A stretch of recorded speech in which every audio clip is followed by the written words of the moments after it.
What is going on, guys? This is Chad. Thank you for watching another Is That Chad audio reviews video. Today I'll be doing a walk around of the 2016 Ram 1500, and this is in the Express model. I'll be giving you guys a full walk around of this car, showing you guys all the features this thing has, as well as some specifications on it. If you guys do want to see a test drive on this truck, make sure you go to my channel and take a look. I will be uploading that video directly after this one. And if you guys are looking at other makes, models, and cars, trucks, SUVs, make sure you go to my channel and take a look. I do have a ton of content for you guys, and I continuously upload new content for you. With that being said, let's go ahead and get started on this. Like I said, this is the 2016 Ram 1500 Express, and this body style started in 2013. While it looks very similar to the 2012, there are differences, such as some power differences, more motor options, and just a little bit of technology differences as well. This has a 3.6 liter V6 motor that produces 305 horsepower and 269 pound-feet of torque, and that is paired with a ZF 8-speed automatic transmission, and that's going to get you 17 miles per gallon in the city, 25 on the highway, for a combined 20 miles per gallon. Now I'll get into some other stuff, but let me go ahead and talk about the front of this truck first. First, let me bring out just how aggressive this truck looks. I absolutely love it. It looks really good. Now on this model in particular, it comes with these black housing headlights. Now I know not all of the Expresses have these black housings. If you know why this one has the black housings in particular, drop a comment and let me know, as I'm very curious to know if this is an option from Dodge or if this is all something that the previous owner had done to this truck. Another thing you notice up here is this black Dodge emblem. As a matter of fact, you notice all of the emblems have been changed to black on this truck. You have fog lights located right down here underneath, and I really like the way they designed that shape of that fog light. It's definitely different than any of the other round fog light housings that you get. Looking at the side profile of this truck, you'll notice you get 18-inch wheels down here, and once again, just like I said, these are painted black or plastic dip black, or they come black. I'm not sure exactly, but regardless of the fact, they are black. As we continue along the side of the truck, the one thing I dislike about this model is the fact that your door, your mirrors and your door handles both come in this unpainted black plastic look, which just looks really cheap, and yeah, especially on this black painted truck, it makes it look really not good. Speaking of paint on this truck, I don't know who has the better paint between Dodge and Ford. I mean, it's close. See if I can get a good angle here on this with the sun, but this paint, the metallic in this paint is just stunning. Let's see if I can get that. Yeah, there it is.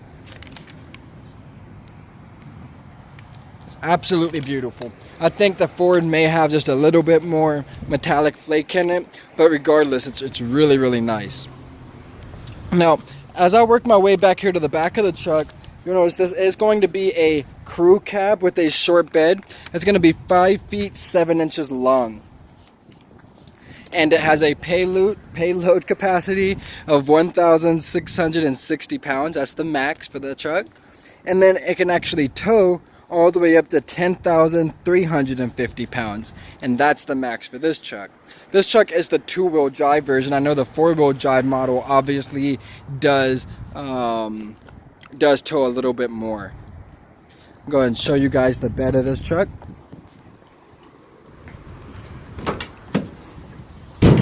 It does not have a cargo bed, like a liner in it, bed liner, and it also doesn't have that soft open tailgate. If you drop it, it just simply drops. So I know a lot of the newer trucks have that soft touch.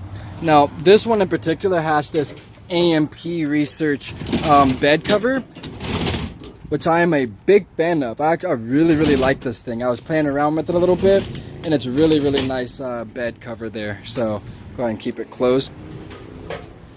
Now I'm gonna go ahead and hop into the back seat and show you guys the amount of back seat space you get, and then I'll hop into the front seat, and then I'll end this video and I'll get going onto my drive. Now let me hop in the other side so we don't have the glare.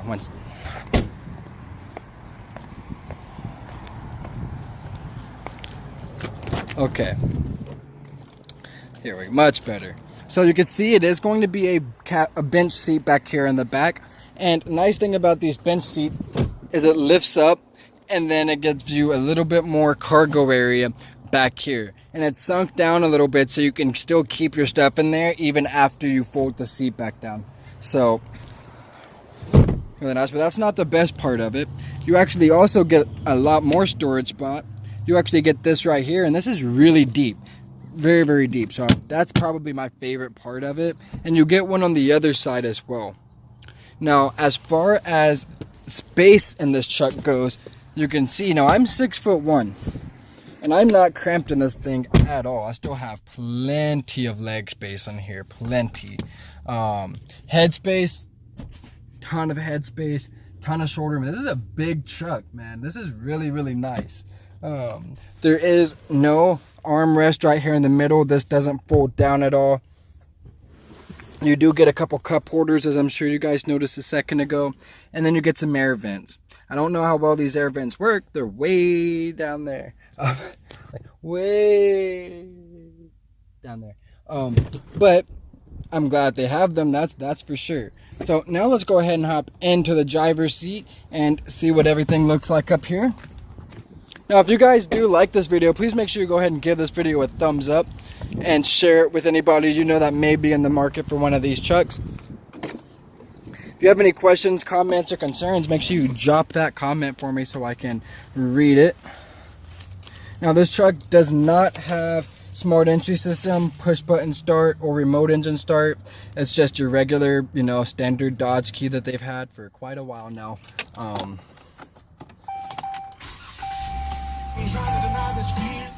All right. So the inside of this truck up here feels very, very dated.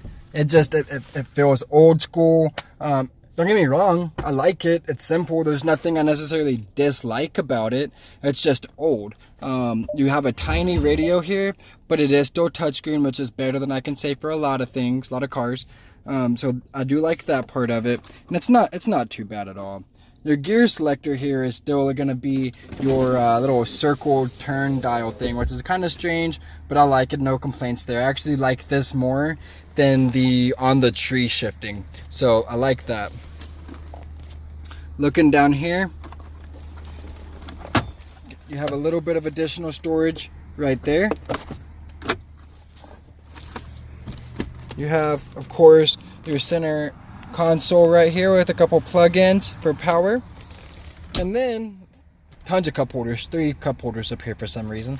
But you can fold this up and create another seat. So this is actually a 6-passenger truck. So that's really, really nice. Lots of space in this thing. The car has Bluetooth, power windows, power door locks, cruise control. It does not have a window on the back, but it does have your cargo lights, of course. Let's see, what else? Well, guys, I think that's about it for this truck. If you guys do like this video, like I said, please make sure you go ahead and give this video a thumbs up. If you guys want to see more content, go ahead and go back to my channel and take a look at my videos, as I have a ton of videos for you guys, and those continuously increase. If you have a vehicle in mind that you want me to review, make sure you drop a comment and let me know what car or truck or SUV that is. But that's gonna do it for this video, guys. If you want to see the test drive, go to my channel and take that look. Right now I'm gonna go and drive this thing right now. With that being said, guys, thank you guys so much for watching another video, and I will see you guys in the next video.